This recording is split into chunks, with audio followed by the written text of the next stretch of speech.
All right, guys, I'm sure you all got a lot of questions for me, so go ahead. Just what kind of week do you think? You were ready. Yeah. What kind of week do you think Spencer had? Just running the offense. Look, I think he had a good week. I think he's confident. We're confident in him, and now we just got to go out there and play. And it's going to take. It's not going to be all about Spencer. It's going to be about our whole football team, offense, defense, kicking game. All 11 guys are on the field at a time, doing their job. So, but we're excited about watching him play. How would you describe sort of how the team has responded to this situation as a whole? Yeah, well, we know the challenge that we had ahead of us, and I think everybody's excited about getting an opportunity to get back on the field and play. I appreciate the candor, but was there something about the situation that made you want to come out and say Spencer was the guy right away rather than just keep the secret all week? Well, I mean, you guys freaking find all this stuff out anyway, so. And look, we're going to go with Spencer. Let's just start getting ready to go play and quit worrying about all the, fun and games and get ready to play a game. How much is it? I know it's next man up and you got a coach around it and all that, but structurally, how you calling things, what you're planning, when your whole entire interior offensive line is hurt or banged up, or you're trying to figure out who's going to play. How much does that actually kind of change what you're doing? Yeah, it's certainly a challenge, but schematically, I don't know that it changes just a ton of what we do. We'll have to see how the game plays out. I'm sure that Todd and those guys will have some blitz packages up for us that'll be challenging for us. And it's really going to be about our guys knowing the game plan, understanding the defensive structure, and being able to get on the right guys, whether it be in the run game or in pass protection. You mentioned how the team has rallied around him well, but how has he responded in the last few days of reps? Yeah, he's been great. He's excited about the opportunity. I think Spencer's always kind of had a no-flinch mentality, and he's prepared himself his whole life for this type of opportunity. And I think he, and along with the rest of the team, coaches included, we're all excited about seeing what he can do. Did anyone get hurt in practice today? No.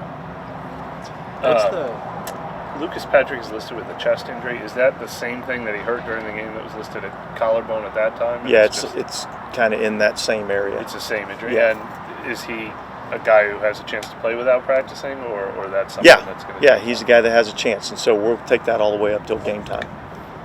Dennis, obviously, this is not the situation you want to be in terms of you guys being on a short week, Tampa being on extra rest, but how do you think the team has been able to just get their bodies ready in this short amount of time? Yeah, I think it's tough, but at the same time, that's been kind of our focus, and what we've kind of preached this week is the most important thing for us this week is to get our rest, get our recovery, get ready mentally for this game, and so it's been less about the physical aspect and a lot more about the recovery aspect. Do you make other changes besides just practice schedule stuff? Do you change anything nutritionally? Have guys get more sleep, etc., anything like that? Well, yeah. I mean, the schedule kind of provides for that a little bit. We back some things up a couple of days. We'll back it up just a little bit again tomorrow and try to get them a little bit of extra rest. And I think that's probably the primary thing that we focused on. Can you tell us a little bit about the process that goes into making a decision, not specifically Spencer, but making a decision on who would start in that situation? Who's a part of that? How many conversations does that take? Well, there's a lot that's involved in that conversation. It's the coaching staff, position coaches, coordinators, head coach. We take in the input from personnel, Mickey, so there's a lot of information that gets disseminated, but at the end of the day, all those decisions boil down to me, and I'll make the final decision on all those. You mentioned a week ago that the one thing you would pinpoint for the defense that needs to improve is the big plays, and then you give up another 50-yard pass in this game. I mean, have you identified a rhyme or reason to why this is happening? Well, the 50-yard pass, we slipped and fell, Sure. So I mean, and look, that's part of it. I think we've got to, continue to work on playing 4 quarters and executing our job on every play. And that's really what the focus is going to be. The positive about the whole thing has been, we've been able to play really good red zone defense. And the ultimate goal in any game is, trying to eliminate points as best you can. And one of the best ways to be able to do that is to, when teams get down in the red zone, to be able to tighten up in the red zone and force field goals or take the ball away, whatever the case may be. So, we're going to have to continue to be able to play well in the red zone, and then try to eliminate some of the explosives. And I think one of the areas that we've got to be better at is our space tackling.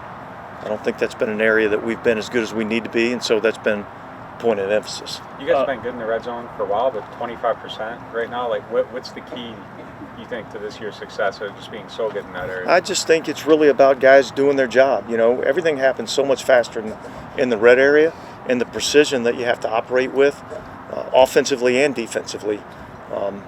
It's kind of different. Like when you're out in the field and you make a mistake and they complete a ball, a lot of times you're going to get another first down, another second down, another third down. But down there in the red area, when you make mistakes, it generally leads to touchdowns. And so I think it's really about, precision, and guys being able to execute their job. Have you seen Kenyon Miller progress this week? I think he had a really good week of practice. I think he's making a lot of progress. This is probably a generalization, but it feels like throughout the NFL, the safety position has been a little bit devalued, at least in terms of the investments teams are making in that position in the draft and in free agency. But at the same time, Antoine Winfield joined the league and has made a huge impact. What makes him such a unique outlier, I guess, at that position? Well, look, the value of the player is how they affect the game. I think that guy, he affects winning and losing games. With his ability to tackle, his ability to blitz, his ability to turn the ball over. Those are things that affect outcomes of games, and he's been outstanding in all 3 of those areas. And so I think he's a heck of a football player, and he's a valuable piece to their defense. On Kendre, good week of practice, but does that include sort of the progress that you've seen with him learning the new system? Yeah, look, I think each and every day that he's been able to be out here, been able to practice, been able to participate in what we're doing, you see him, getting better, and it's hard to really improve on how well do you know the system. Can you operate within the system if you're not able to be out here and practicing? And so I think the last couple of weeks have been really good for him. I'm excited about the prospects of him, and so we'll just see what happens. Is the plan to activate him? We'll see what happens. Who knows walking into? Where's Cesar Ruiz at? Was his knee injury more significant than expected, or is he kind of like on the timetable? No, look, I think he's on the proper timetable for the injury that he had. It's really about the body healing. You know what I mean? Like it's not like the good news for him is it's not really a structural issue, so that's positive. It's really more about functionality, and so he's making a lot of progress, but he's not quite there yet. Was Shane Lemieux's ankle injury more? Why did he go on injured reserve? Well, there's a lot that goes into some of these decisions.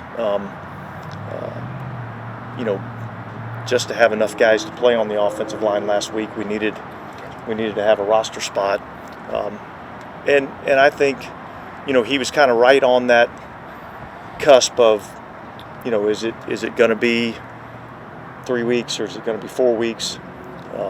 And so I think with knowing that, it made sense to go ahead and put him on IR. All good? All right, thanks, guys.